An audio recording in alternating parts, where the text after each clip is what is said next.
Colombianas y colombianos, la lucha contra la corrupción es una de las banderas por las que más he luchado a lo largo de toda mi vida. Siempre he buscado y exigido transparencia en el uso de los recursos públicos en Colombia. Ustedes recordarán cuando en mis tiempos como congresista denuncié la alianza que realizaron un tercio de los miembros de ese Congreso con los grupos paramilitares en Colombia. En múltiples debates desentrañé la forma en que los políticos corruptos de siempre se aliaron con el narcotráfico para pasar leyes, reformas y proyectos que no buscaban otra cosa que mantener una situación de injusticia en el país. También realicé un amplio debate contra el carrusel de la contratación en Bogotá y contra Odebrecht, mucho antes de que los medios de comunicación lo convirtieran en noticias y que las entidades de control tomaran siquiera una decisión al respecto. Pero no solo ha sido en mi vida política, sino también personal. Hace casi un año se filtró una información de 2 miembros de mi familia que supuestamente habrían incurrido en delitos. Cualquier presidente de la República de Colombia hubiera hecho todo lo posible para torpedear el proceso. Yo, en cambio, consecuente con mis principios, fui el primero en pedirle al entonces fiscal general de la Nación investigar lo sucedido. Yo no solo hablo contra la corrupción, he luchado para desentrañarla toda mi vida. La lucha contra la corrupción no es un discurso, no son palabras al aire. Combatir la corrupción es un tema primero de principios, pero también de vida o muerte.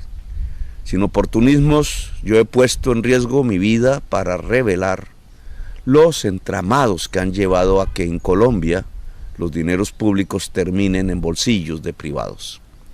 Al llegar al gobierno nacional he encontrado lo que ya sabía. Tenemos una corrupción estructural y profesionalizada que se ha tomado varias instituciones del Estado colombiano. Mi responsabilidad es destruirlas y neutralizarlas. Comencé con una lucha intensa en la Fiscalía General de la Nación, a pesar de enormes presiones que incluso afectaron física y psicológicamente a mi familia. Logré un proceso donde creo, y en muchos años, se eligió una fiscal decente y totalmente independiente. Esta decisión interinstitucional ha desatado todos los fantasmas. Seguí con la investigación sobre casos entre funcionarios de la fuerza pública y las mafias del narcotráfico y el contrabando. Se trata de una olla de corrupción inmensa donde aparece cada vez más la bandera de una fuerza pública honesta y al lado del pueblo. Pero indudablemente ha quedado al descubierto un mecanismo que está fortaleciendo el crimen, la corrupción y la inseguridad ciudadana. En estos momentos me enfrento a los anillos de la corrupción del FOMAC y la FIDU Previsora. Billones de pesos de los maestros y de la nación se han perdido en una red de contratistas que con cláusulas amañadas permiten pagar sin facturación. La red se ha construido por años en las diferentes ramas del poder público y los órganos de control. Los hallazgos en Ecopetrol son profundamente alarmantes. Por decenas de miles de millones de dólares han salido recursos de la petrolera nacional para financiar personas, paramilitares y la política. Ecopetrol es el escenario del gran desfalco de la nación, encubierto permanentemente por órganos de control y sin investigación penal.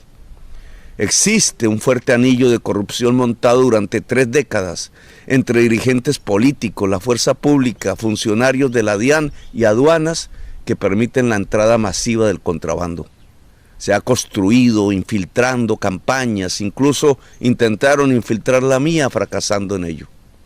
Esta enorme olla de corrupción con tentáculos internacionales, un billonario sistema de lavado de activos, ha arruinado buena parte de la industria de las confecciones y el cuero, y por primera vez en la historia empieza a ser descubierta con nuestra acción en Colombia.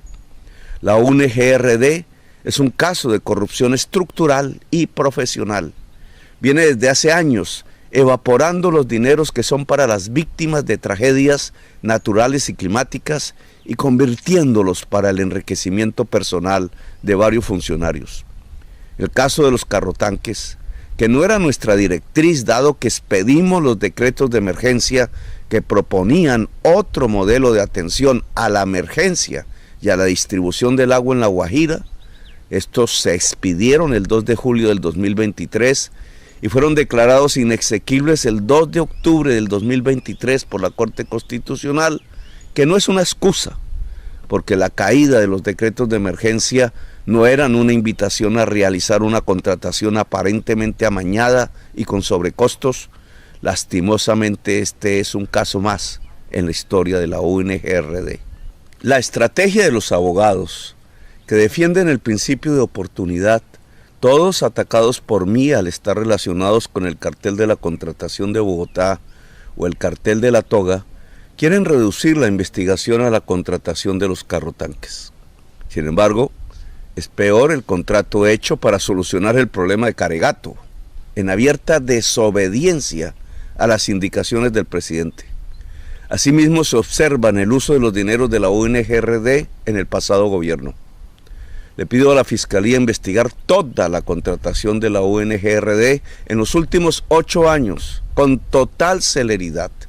Toda la información que ha recuperado mi gobierno sobre estos grandes hechos de corrupción administrativa ya se encuentran en la Fiscalía desde hace algunos tiempos y fue ignorada en la Fiscalía anterior.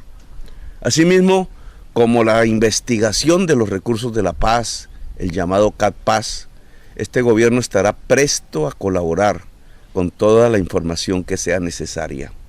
Estoy seguro de que lo que estoy haciendo implica remover las bases del poder político en el país y trato de abrirle paso a las reformas que benefician a las mayorías de Colombia y garantizan la paz. El ataque es fuerte contra el gobierno e incluye la opción de algunos por el golpe y la ruptura institucional. Navegaremos en las tormentas y sabremos que finalmente todo depende del pueblo. La manifestación del 1 de mayo es un enorme mensaje, no solo contra quienes quieren mantener el régimen de corrupción en Colombia, sino para quienes estamos en el gobierno. Ser de izquierda no es una vacuna contra la corrupción. Ella está en todos los partidos y en todos los rincones. Nuestra labor y nuestro deber es luchar contra ella.